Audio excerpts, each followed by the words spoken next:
Imagina viver sem um rim, ou sem o baço, ou melhor, sem parte do fígado. Parece impossível? Pois saiba que milhares de pessoas vivem assim, todos os dias. O corpo humano é uma máquina surpreendente, cheia de engrenagens que se ajustam, se adaptam e, em muitos casos, compensam perdas que décadas atrás seriam fatais. Mas até onde vai essa capacidade? Será que conseguimos viver sem vários órgãos? O que acontece por dentro quando um órgão para de funcionar? E o mais curioso, por que alguns são vitais e outros nem tanto? Hoje vamos entrar nessa jornada pelo interior do nosso próprio corpo, entender os limites da sobrevivência e descobrir como a medicina moderna está mudando o que antes era considerado definitivo. Vamos começar falando do básico. Afinal, o que faz um órgão ser considerado vital? Você já parou para pensar por que conseguimos viver sem alguns órgãos, mas a ausência de outros leva à morte em questão de minutos? No nosso corpo, existe uma hierarquia funcional. Certos órgãos são tão essenciais que, se pararem, tudo para junto. É o caso do coração e do cérebro, por exemplo. Eles são como o motor e o sistema de comando de uma máquina complexa. Sem eles, não há coordenação nem circulação.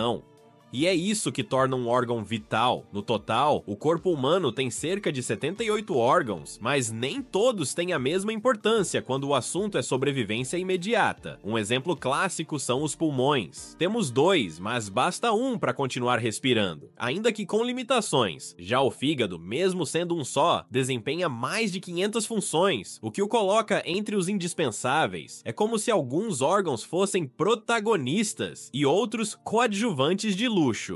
O conceito de vitalidade também depende do tempo de resposta. Por exemplo, se o coração parar, temos segundos para agir. Já se a tireoide falhar, o corpo sofre, mas aos poucos, com sintomas que aparecem ao longo de semanas ou meses. Então não se trata só de ter ou não ter um órgão, mas de como ele afeta a estabilidade do sistema como um todo. É um verdadeiro jogo de equilíbrio. E tem mais, os órgãos trabalham em rede, nenhum funciona totalmente sozinho. O cérebro depende de oxigênio do sangue, que o coração bombeia. Os rins filtram esse sangue e o fígado processa as toxinas. Ou seja, tirar uma peça pode não desmontar o quebra-cabeça inteiro, mas certamente muda a imagem final. Esse trabalho em conjunto é o que garante a homeostase, o equilíbrio vital do organismo. Mas e se a gente tirar uma peça e ela não for tão vital assim? Será que o corpo consegue dar conta? Como ele se adapta à ausência de partes que antes pareciam indispensáveis? Você sabia que dá para viver sem um baço? Sim, ele é importante, principalmente na defesa do organismo contra infecções, mas não é essencial à sobrevivência. Quando ele é retirado, por trauma ou doença, o corpo ativa mecanismos compensatórios. Outras partes do sistema imunológico, como o fígado e os gânglios linfáticos, assumem parte das funções dele, e com vacinas e cuidados médicos, a pessoa pode seguir a vida normalmente. Outro órgão que muita gente já retirou e segue vivendo bem é a vesícula biliar. Ela armazena a bile, que ajuda na digestão de gorduras, mas o fígado continua produzindo essa substância mesmo após a retirada. O que muda? A bile passa a escorrer direto para o intestino, o que pode causar desconforto com alimentos mais gordurosos. Mas, com pequenas adaptações na dieta, o corpo se ajusta. Também conseguimos viver com apenas um rim, embora nasçamos com 2. Um só é suficiente para filtrar o sangue e manter o equilíbrio de líquidos e sais. Inclusive, pessoas saudáveis podem doar um rim e continuar levando uma vida normal.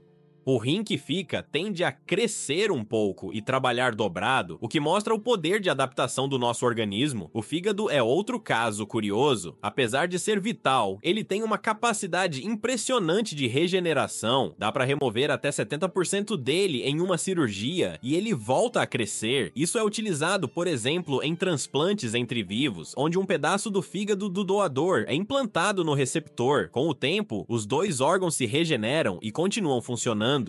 Mas será que essa adaptação tem um limite? Em que ponto a ausência de um órgão começa a gerar efeitos em cadeia, mesmo que a curto prazo ele pareça dispensável? Nem todo órgão dispensável deixa de causar impacto imediato. Alguns até permitem que a gente continue vivendo, mas colocam o corpo numa corrida contra o tempo. Um exemplo claro é o pâncreas. Ele produz insulina, que regula o açúcar no sangue. Quando falha, ou é removido, o risco de desenvolver diabetes grave é praticamente certo. A vida continua, mas sob controle rigoroso de medicamentos e alimentação. Outro exemplo é o intestino delgado. Algumas pessoas perdem parte dele por doenças como o câncer ou a doença de Crohn. Nesse caso, o problema não é a falta de intestino em si, mas a perda da capacidade de absorver nutrientes. É o que chamamos de síndrome do intestino curto. O corpo até tenta se adaptar, mas muitas vezes a pessoa precisa de alimentação por via intravenosa ou suplementação intensa para sobreviver.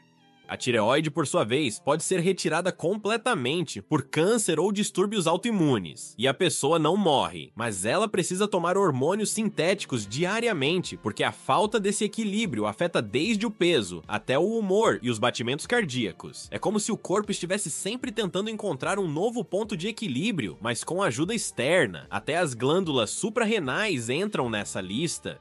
Elas ficam em cima dos rins e produzem hormônios essenciais ao estresse, pressão arterial e metabolismo. Se elas param, o corpo entra num colapso silencioso. A pessoa pode viver com reposição hormonal, mas qualquer falha no tratamento ou um estresse intenso pode desencadear uma crise aguda e até fatal. Então, o corpo até sobrevive, mas por quanto tempo ele aguenta viver com essa bomba relógio interna sem que algo mais grave aconteça? Se antes a perda de um órgão significava sentença de morte, hoje a ciência reescreve essa história com transplantes, máquinas e até impressoras 3D. Um dos avanços mais conhecidos é o transplante de órgãos, como coração, fígado e rim, que permite que pacientes vivam por décadas com um órgão doado. É como trocar uma peça do motor e seguir em frente com acompanhamento e cuidados contínuos. Mas nem sempre há doadores suficientes. Por isso, a medicina investiu em máquinas que fazem o papel de órgãos temporariamente. A diálise, por exemplo, funciona como um rim artificial, filtrando o sangue de quem tem insuficiência renal. Já os corações artificiais, ainda em estágio experimental, conseguem manter a circulação enquanto o paciente espera um transplante, e em alguns casos, por tempo indefinido. Outra revolução é a bioimpressão 3D.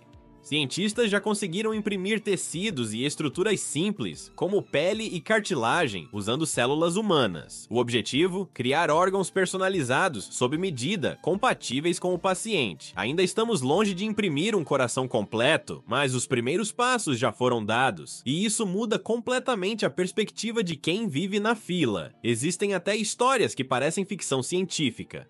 Pacientes que sobrevivem meses conectados a pulmões artificiais ou que recebem intestinos transplantados e voltam a ter uma rotina quase normal. A medicina regenerativa também trabalha para recuperar órgãos danificados sem removê-los, usando células-tronco e terapias biológicas com resultados promissores. Mas com tantas soluções tecnológicas surgindo, será que estamos perto de viver sem depender do nosso próprio corpo? Até onde a medicina pode ir para prolongar a vida quando os órgãos falham? Chega um ponto em que a medicina precisa encarar uma pergunta difícil. Existe um limite para o quanto o corpo humano aguenta? Mesmo com toda a tecnologia, há barreiras que ainda não conseguimos ultrapassar. Um corpo sem intestino, sem rins, sem pulmões, pode até ser mantido por máquinas, mas por quanto tempo? E com que qualidade de vida? A ciência busca prolongar a existência, mas também preservar o que nos faz humanos. Não é só sobre trocar peças. O corpo é um sistema complexo, onde cada órgão afeta outro. Retirar um pedaço do fígado e enxertar outro não garante que a mente, as emoções e o metabolismo se comportem do mesmo jeito. Existe um impacto sistêmico.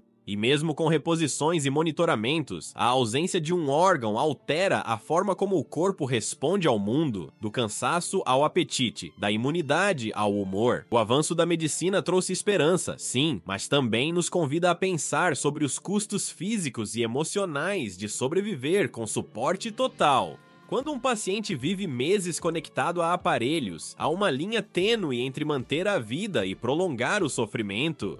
Por isso, muitos profissionais falam hoje sobre longevidade com qualidade. Não só viver mais, mas viver bem. Por outro lado, os estudos sobre regeneração celular e engenharia de tecidos apontam para um futuro em que talvez possamos reconstruir o que se perde. E não só isso, personalizar. Um rim feito com suas próprias células, por exemplo, eliminaria o risco de rejeição. Parece distante, mas já existem laboratórios testando isso com sucesso em modelos animais. A grande questão agora é: estamos caminhando para uma era em que perder um órgão não será mais uma ameaça, mas só uma fase. O que isso muda no jeito como cuidamos do nosso corpo hoje, mesmo com toda a tecnologia? O corpo humano ainda nos surpreende pela sua força e capacidade de adaptação. Dá para viver sem alguns órgãos, sim, mas sempre com consequências físicas, emocionais e práticas.